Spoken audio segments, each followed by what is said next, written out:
संस्थान परिवार की ओर से भारत 1 अरब 40 करोड़ जनता की उनके 78वें स्वतंत्रता दिवस की शुभकामनाएं एवं बधाई देना चाहता हूँ। और तथागत बुद्ध तथा बाबा सारनाथ से ये दुआ करता हूँ कि हमारा ये देश जब शताब्दी मनाएंगे तो उसमें 2047 से विकसित राज्यों में राष्ट्रों में अग्रणी हो इसकी कामना करते हैं। जहाँ तक स्वतंत्रता का प्रश्न है, स्वतंत्रता व्यक्ति का एक जन्मसिद्ध अधिकार है, क्योंकि आप देखते हैं छोटे से छोटा व्यक्ति भी वो स्वाभाविक रूप से किसी का अनावश्यक दबाव या नियंत्रण को स्वीकार नहीं करता है। इससे विकसित होती है कि स्वतंत्रता मानव व्यक्ति की एक चित्त वृत्ति है। लेकिन विडंबना है, जब मैं पीछे मुड़कर देखता हूँ तो भारतवर्ष में मुट्ठी भर लोग विदेश से आए और यहाँ करोड़ों की जनता को जो है गुलामी की जंजीर में बांधा है।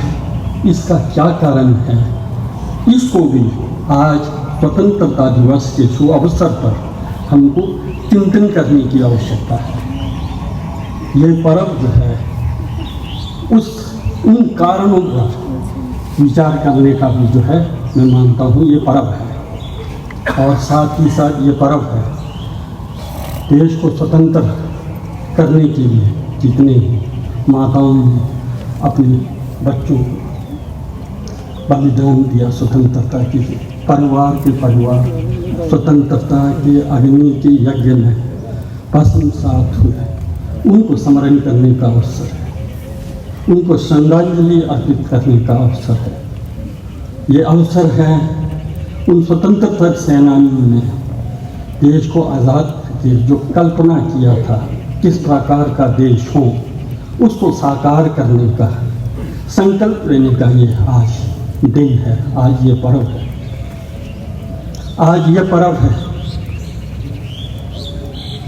अपने मातृभूमि के प्रति सेवा निष्ठा आदर करने का ये पर्व है। जब मातृभूमि की सेवा की बात आती है तो मेरा अपना एक सोच है, मेरा अपना विचार है, हमको ये जानना होगा कि भारत माता है क्या, आखिर किसे हम भारत माता कहें। लेनी है मेरे लिए भारत, उसके प्रति आदर करना जरूरी है। जब हम नन्हे मुन्ने थे, चल फिर नहीं सकते थे, उस अवस्था में माँ ने हमारा सपोर्ट करा है। जब आज माँ उस स्थिति में है, आयु के चलते वृद्ध अवस्था में है, चल नहीं पा रही है, देख नहीं पा रही है, बोल नहीं पा रही, ऐसे में इनकी सेवा करना जो है माता की सेवा है। ठीक उसी प्रकार मातृभूमि के संबंध में आप देखेंगे तो मैंने कहा कश्मीर से कन्याकुमारी और किवी से कच्छ तक जो धरती है जिस पर हमने जन्म लिया है वो मातृभूमि है। ये धरती चाहे हमारी मातृभूमि है और इसमें जो रह रहे लोग हैं वो हमारी मातृभूमि है, मातृभूमि के संतान हैं। हमारा भरण पोषण, हमारा पालन पोषण उन्हीं के द्वारा हो रहा है। ऊपर राष्ट्रपति से लेकर के नीचे एक मजदूर तक अपने अंदर सामर्थ्य के अनुसार योगदान दे करके इस देश को बढ़ा रही है, हमारा पालन पोषण कर रही है। जो अधिकारीगण ऑफिसों में वो हमारे लिए काम कर रहे हैं, जो सीमाओं में सेना सुरक्षा दे रही है, वो हमारी रक्षा के लिए हमारा पालन पोषण कर रही है। उसी प्रकार जो उद्योग धंधे में लोग काम कर रहे हैं, वो हमारे लिए, हमारे पालन पोषण के लिए, देश के विकास के लिए कार्य कर रहे हैं। उसी प्रकार खेत में, खलिहानों में काम करने वाले कृषि हमारी सेवा के लिए, हमारे लिए कार्य कर रहे हैं। मजदूर आप जिस रोड पर चलते हैं, जिस मकान में आप रहते हैं,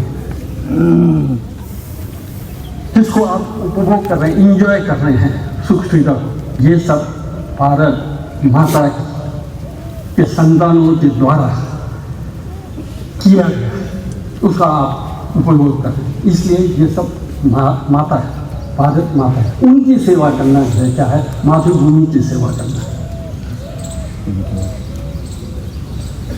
जब तक ये भाव हमारे अंदर नहीं रहेगा तो देश टूट सकता है, बिखर सकता है। जैसे कि मैंने प्रारंभ में ही कहा, मुट्ठी भर लोगों ने कैसे करोड़ों की आबादी वाले जनता को जो है गुलाम बनाया है। इसलिए मातृभूमि की पहचान संयुक्त रूप से होना जरूरी है। इसलिए उसकी पहचान को समझते हुए मातृभूमि के लिए हम क्या कर सकते हैं, इस पर आपको चिंतन करना है, विचार करना है। इस संबंध में कह सकता हूँ, जैसे कि स्कॉटिश समाजशास्त्री पीटर थे, उसने कहा कि थिंक ग्लोबली एक्ट लोकली करके, चिंतन में, विचारों में प्राणी मात्र के बारे में हमको सोचना है, लेकिन प्रैक्टिकल तो हम जहाँ पर हैं उसके बारे में हमको सोचना है। इस संदर्भ में देखा जाए, ये कीर्ति संस्थान जो 27-28 एकड़ की भूमि पर है, ये हमारे लिए मातृभूमि है, मातृभूमि का एक अंग है। ये इसमें रहने वाले मातृभूमि के संतान हैं। इस संस्थान का कैसे विकास हो, इस पर आपको चिंतन करना है, इस पर आपको विचार करना है। यही मातृभूमि की सेवा है।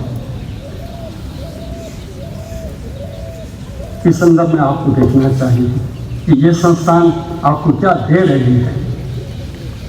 मैं समझता हूँ हमारे कर्मचारियों को एक दिन भी विलंब नहीं हुआ होगा सैलरी में। 1 तारीख को सबको सैलरी मिला होगा। कभी भी आपका सैलरी जो है 2 या 3 तारीख को नहीं गया होगा।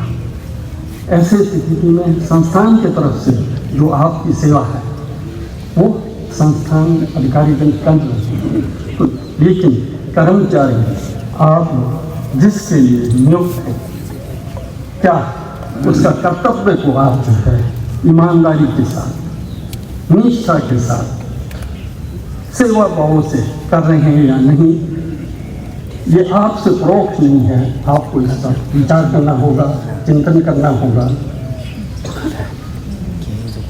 यदि आप ऐसा करते हैं तो देश के विकास में आपका जो है योगदान, यही योगदान है।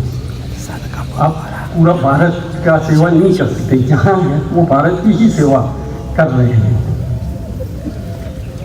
जब मैं दूसरी ओर इस संस्थान के संबंध में देखता हूँ, जो यहाँ अध्ययन और अध्यापन का कार्य जो संपन्न हो रहा है, वो वास्तव में आज हमारे नेतागण भी कहते हैं ना, भारत को जो है क्या है, विश्व गुरु बनना है। भारत को विश्व गुरु बनना है। यदि भारत को विश्व गुरु बनना है तो किस में भारत विश्व गुरु बन सकता है? हम अगर विश्व गुरु बन सकते हैं तो हम जो है एक प्रकार से सॉफ्ट पावर में दुनिया का हम नेतृत्व दे सकते हैं। आज तक दिया है, आगे भी हम दे सकते हैं। जब हम सॉफ्ट पावर की बात करते हैं और विश्व गुरु की बात करते हैं, यदि ईमानदारी से आप सोचेंगे, इतिहास के पन्नों को खोलेंगे, तो भारतवर्ष कब विश्व गुरु के रूप में स्थापित था? मेरी दृष्टि में जब नालंदा, विक्रमशील, ओडियान और वल्लभी जैसे यूनिवर्सिटियाँ थी, उस समय दुनिया के लोग भारत में आकर्षित होते थे, अध्ययन के लिए यहाँ पर आया करते थे। उसी के परिणाम स्वरूप आज अगर आप देखें, मुझे इन देशों में जाने का अवसर मिला है। श्रीलंका हो, बर्मा हो, थाईलैंड हो, कंबोडिया हो, ताइवान हो, जापान हो, कोरिया हो, इन राष्ट्रों में मुझे जाकर देखने का अवसर मिला है। वहाँ आप देखेंगे तो गांव में आपको बौद्ध मंदिर देखने को मिलेंगे, भिक्षु लोग देखने को मिलेंगे। उनके लाइब्रेरियों में जो पाली और संस्कृत से अनुदित ग्रंथ हैं, सैकड़ों वोलम वहाँ पर आपको देखने को मिलेगी। इससे आप अनुमान कर सकते हैं कि विश्व गुरु था तो कब था, क्यों था। जापान में देखें, उनके पुस्तकालय में 100 ग्रंथ तथागत बुद्ध के द्वारा उपदेशित कंजू का अनुवाद जापानीज भाषा में मिलता है। वहीं 100 से भी ऊपर ग्रंथ चाइनीज में अनुदित मिलता है। पाली का अनुवाद देखिए, सैकड़ों में जो है उपलब्ध होती है। और इन देशों के जो वहाँ के लोग हैं वो बुद्धिस्ट हैं। तो इससे ये सिद्ध होता है कि भारत विश्व गुरु था तो तथागत के बुद्ध के संदेशों के चलते था। वो एजुकेशन हम यहाँ दे रहे हैं इस संस्थान में। हमारा अध्ययन और अध्यात्म क्या है, बुद्धिज्म है, जो शांति की बात करती है, प्रतीक समुत्पाद की सिद्धांत की बात करती है। हम सब एक दूसरे पर निर्भर हैं, हम सब एक दूसरे पर आश्रित हैं, किसी का स्वतंत्र वजूद है नहीं। व्यक्ति अकेला कर ही जा सकता है। जो आप भोजन पानी कर रहे हो दूसरों के द्वारा, जो आप वस्त्र पहने हैं दूसरों के द्वारा, जो आप शिक्षा ग्रहण कर रहे हो दूसरों के द्वारा, जो संस्थान खरीदे वो दूसरों के द्वारा, दूसरों के द्वारा निर्मित चीजों को हम उपभोग करते हैं। देखिए, इसको समझिए, प्रतीक समुत्पाद, हम एक दूसरे पर निर्भर हैं, हमारा कोई अस्तित्व नहीं। इस चीज को, दुनिया को हमको संदेश देना है। इस दुनिया को हमको पंचशील का संदेश देना है। यदि पूरा दुनिया पंचशील का अनुकरण करती है तो कहीं कोई समस्या नहीं होगी, कहीं कोई समस्या नहीं होगी। आज साम्राज्यवाद, अति भौतिकतावाद क्यों है? पंचशील को न समझने के कारण है।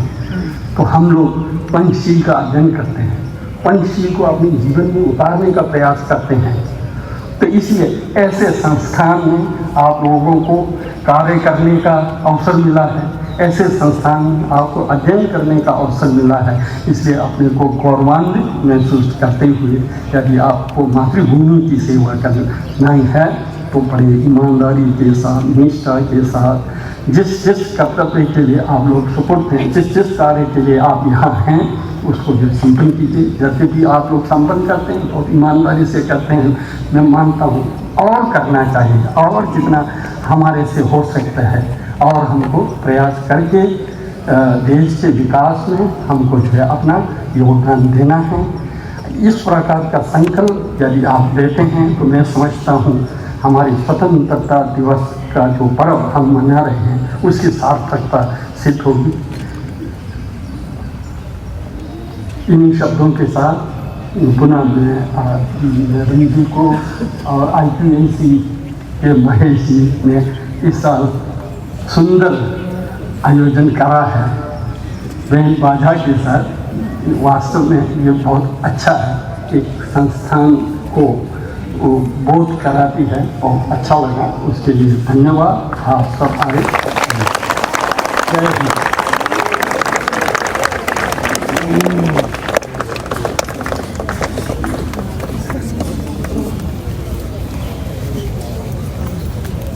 बहुत बहुत धन्यवाद सर।